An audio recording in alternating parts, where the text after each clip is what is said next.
నమస్కారం అండి. నేను Srilatha, chief clinical dietitian, Medicover hospitals, Madhapur. ఇవాళ మనము వైటమిన్ డి ఇంకా దాని యొక్క హెల్త్ బెనిఫిట్స్, ఒకవేళ వైటమిన్ డెఫిషియన్సీ ఉంటే ఎలాంటి ఇబ్బందులు వస్తాయో తెలుసుకుందాం.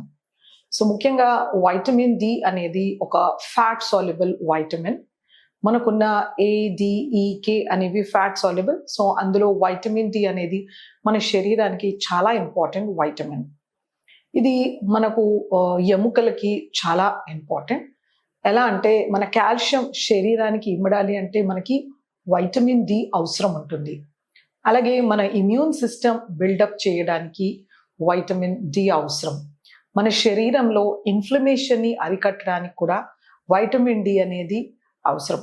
అలాగే మన సెల్ పాలిఫరేషన్కి కూడా మనకి వైటమిన్ డి కావాలి. సో ఇలాగే మనకి రకరకాల ఫంక్షన్స్ మన బాడీలో వైటమిన్ డి అనేది చేస్తుంది అనమాట. మన గ్లూకోజ్ మెటబాలిజం కోసం కూడా మనకి వైటమిన్ డి ఎంతో ఇంపార్టెంట్. సో ఇన్ని రకాల ముఖ్యమైన హెల్త్ బెనిఫిట్స్ ఉన్న వైటమిన్ డి ఎలా లభిస్తుంది మన శరీరానికి? సో దీన్ని మనము సన్షైన్ వైటమిన్ అని కామన్ లాంగ్వేజ్లో అంటాము. ఇది 1,25 డైహైడ్రాక్సీ కోలికాల్సిఫెరాల్ అని సైంటిఫిక్ నేమ్ దీనికి. సో ఇది మనకి సూర్యుని వలన మనకి అల్ట్రావైలెట్ రేడియేషన్స్ ఉన్నప్పుడు కనుక సన్ ఎక్స్పోజర్, మనం ఎండలో నించుంటే కనుక మనకి వైటమిన్ డి అనేది లభిస్తుంది అనమాట. సో ముఖ్యంగా మనకి అందరూ ప్రొద్దున్నే మనము ఎండలో నించోవాలని చెప్తూ ఉంటారు. ఆర్ సూర్య నమస్కారం చేసుకోవడం కానీ, రావి చుట్టూ ప్రదక్షిణలు చేయడం కానీ ఇలా చెప్తూ ఉంటారు. ఎందుకంటే సన్ షైన్లో మనకి యాంటీ మైక్రోబియల్ ప్రాపర్టీస్ ఉంటాయి, యాంటీ బ్యాక్టీరియల్ ప్రాపర్టీస్ ఉంటాయి. అందుకే పొద్దున్నే మన ఇలాంటి పనులు చేయమంటారు. అలాగే మీరు ఇప్పుడు యాక్టివ్గా మీకు వైటమిన్ డి కావాలి శరీరానికి అనుకుంటే మీకు అల్ట్రావైలెట్ రేస్ ఉండే టైంలో మనము ఆ సన్ ఎక్స్పోజర్ ఉండాలన్నమాట. ఇది ముఖ్యంగా మనకి 11 నుండి 2 వరకు మధ్యాహ్నం లభిస్తుంది అనమాట. సో అందుకే 11 AM నుండి 2 PM వరకు అరగంట సేపు మనము సన్ ఎక్స్పోజర్ అంటే మినిమల్ క్లాతింగ్, చిన్నగా స్లీవ్లెస్ కానీ, చిన్న స్లీవ్స్ ఉన్నవి కానీ మనము ఫేస్, ఆర్మ్స్ ఎక్స్పోజ్ అవ్వడం, మెన్ అయితే చిన్న షార్ట్స్ వేసుకోవడం, అలా చేస్తే కనుక మంచి వైటమిన్ డి అనేది లభిస్తుంది అనమాట. చాలా మంది ఫీల్డ్ వర్క్ చేసే వాళ్ళు కానీ వాళ్ళు ఫుల్ స్లీవ్స్ వేస్తూ ట్రావెల్ చేస్తూ ఉంటారు. ఆర్ కొన్ని రిలీజియన్స్లో వాళ్ళు మొత్తం క్లోజ్ చేసుకుంటూ ఉంటారు. సో అలాంటప్పుడు వాళ్ళకి సివియర్ వైటమిన్ డి డెఫిషియన్సీ ఉంటుందన్నమాట. సో వైటమిన్ డి డెఫిషియన్సీ వలన మనకి శరీరానికి కావాల్సిన కాల్షియం అనేది అబ్జార్బ్ అవ్వదన్నమాట. సో మనకి వైటమిన్ డి అనేది 2 రకాల ఆర్గన్స్లో మనకి మెటబాలైజ్ అయ్యి మన శరీరానికి అబ్జార్బబుల్ యాక్టివ్ ఫామ్లో దొరుకుతుంది అనమాట. ఒకటి లివర్లో, రెండవది కిడ్నీ ప్రాబ్లంలో.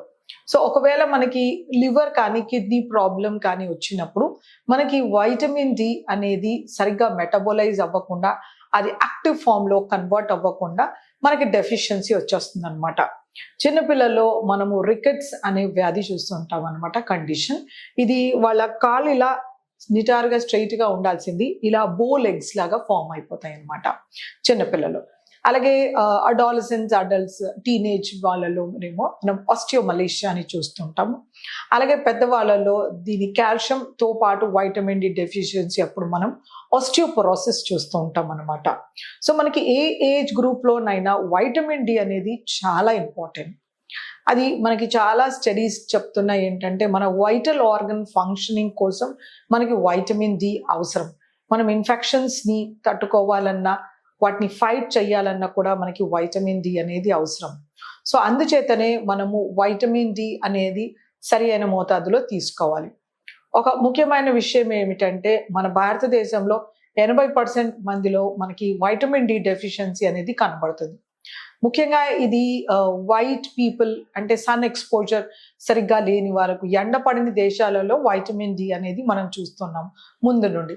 కానీ ఇప్పుడు మన ట్రాపికల్ కంట్రీస్, మన ఇండియా లాంటి సూర్యరశ్మి మనకి ఎప్పుడూ లభిస్తూనే ఉంటుంది. సో అలాంటి దేశాల్లో కూడా వైటమిన్ డి డెఫిషియన్సీ అనేది మనము రైతుల్లో కానీ, కార్మికుల్లో కానీ ప్రతి ఒక్క వాళ్ళలో మనము ఈ వైటమిన్ డి డెఫిషియన్సీ అనేది ఎక్కువగా చూస్తున్నాం. సో దీనిపైన చాలా మోతాదుగా పరిశోధనలు అనేవి జరుగుతున్నాయి. సో మనం ఆహారం నుంచి ఈ వైటమిన్ డి అనేది ఎలా తీసుకోవచ్చు?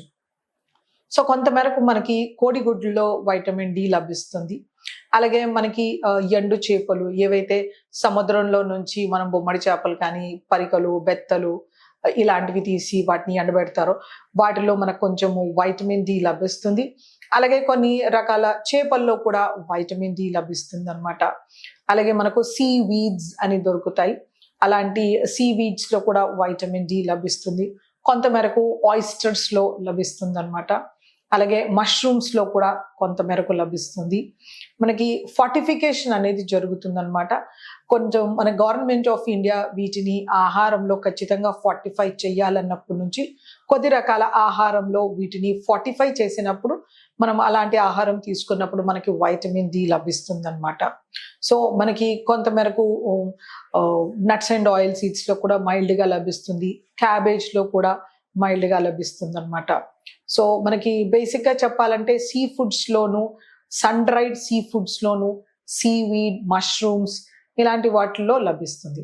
సో ఈ వైటమిన్ డి ఇంత రకాల సిగ్నిఫికెన్స్ ఉంది. మనం షుగర్స్ కంట్రోల్ కానీ, మన ఇమ్యూన్ సిస్టమ్ కానీ, మన సెల్ పాలిఫరేషన్ కి కానీ, సో వీటిని మనము సరి అయిన మోతాదుగా తీసుకోవాలి. ఒకవేళ డెఫిషియన్సీ ఉన్నప్పుడు కాళ్ళు నొప్పులు రావడం కానీ, ఎనర్జీ లెవెల్స్ అవ్వడం కానీ, ఫ్రీక్వెంట్ ఇన్ఫెక్షన్స్ రావడం కానీ, అలాగే కోపం, చిరాకు రావడము, బ్లడ్ షుగర్స్ కంట్రోల్లో ఉండకపోవడం ఇవన్నీ సిమ్టమ్స్ అన్నమాట. సో మనం టైం పీరియడ్ ఇయర్లీ వన్స్ అలా మనం వైటమిన్ డి చెక్ చేసుకుని దాని ప్రకారంగా మనం మెడికల్ సూపర్విజన్ లో సప్లిమెంటేషన్స్ తీసుకోవచ్చు. వీటిలో మనకి ఇంజెక్షన్స్ ఉంటాయి. అలాగే పౌడర్ ఫార్మ్స్ దొరుకుతాయి టాబ్లెట్స్ లోను, తర్వాత నానో ఫార్మ్స్ లోను, ఆయిల్ క్యాప్సూల్స్, లిక్విడ్ ఫార్మ్స్ లో రకరకాలుగా దొరుకుతాయి అన్నమాట. సో మనకి ఈ నానో ఫార్మ్ ఆఫ్ లిక్విడ్ చాలా బాగా అబ్జార్బ్ అయిపోతుంది. అలాగే మనకి ఆయిల్ క్యాప్సూల్స్ కూడా బాగా అబ్జార్బ్ అవుతాయి అన్నమాట.